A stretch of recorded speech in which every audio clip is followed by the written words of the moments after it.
Саламатсыздар ма? Мен Жамбыл облысы Талас ауданы Қаратау қаласының тұрғынымын. Есімім Мамралиева Жансая. 1988 жылғымын. Январдың 7-сі туған күнім. Қаратау қаласында 5-ші мөлтек ауданы 51-ші үйде 66-ші пәтерде тұрамын. Менің 4 балам бар. 3 қыз, 1 ұлым бар. 5-ші балама аяғым ауыр, қазір ішімде 7 айлық. Сол аяғым ауыр болған соң, наурыздың 26-сы күні мен қатты күйзеліске түстім. Қатты жылап, қатты күйзеліске түстім. Сол қатты күйзеліске түскенімді пайдаланып отырып, мектептің завучтары бар. Тәрбие жөніндегі завуч Жазира деген, құқық жөніндегі завуч бар. Қуат деген ағай, социолог бар. РОБД-да істейтін Жанғали деген участковый бар. Солар менің қатты күйзеліске түскенімді пайдаланып отырып, маған балаларымнан бас тартқызып жазғызып алды. Мен балаларымдан қалай бас тартып жазуды мен білмеймін. Жанғали деген участковый маған диктовать еткізіп жазғызды. Былай жазасың деп қолыма дейін қойғызып алды. Балаларымнан бас тартқызып жазғызып алды. Мен қатты күйзеліске түскенімді пайдаланып отырып барлығы. Енді мен балаларымды қайтарып беріңіздер деп мен аудандағы әкімшілікке бардым, білім бөліміне бардым, мектепке бардым. Бәрі балаларымды бермей отыр. Сені аналық құқыңнан айырамыз біз. Сен өзің балаларыңа отказной жазып бердің деп сотқа аналық құқығынан айырылсын деп мен сотқа документтерімді жолдап қойыпты.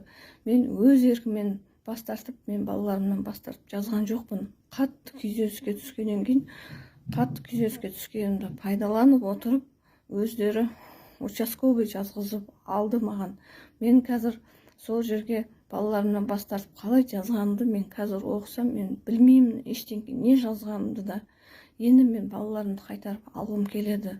Мен наурыз айынан бастап қиналып, жылап, еңіреп жүрмін. 4 балам қасымда болмаған соң, маған балаларымды қайтарып беріңіздер десем, орган опекундағы Алтынай деген кісі маған айтады, аналық құқығынан айырыласың сен, балаларыңды бермейміз саған деп отыр. Сотқа сөйтіп ұсынып отыр. Сотқа документін бәрін сөйтіп ұсынып жолдап қойған. Менің 4 балам сол Тараз қаласында Сан деген жерде жатыр.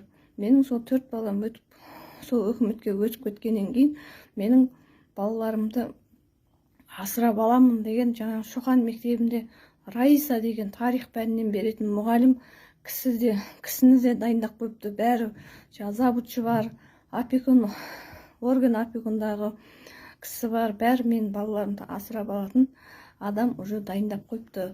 Сол мұғалім кісі мен 4 баламды асырап алам деп соған алып бермекші. Мен аналық құқымнан айырып, сол асырап алам деген мұғалім кісіге айтыпты, орган опекунда істейтін Алтынай деген кісі.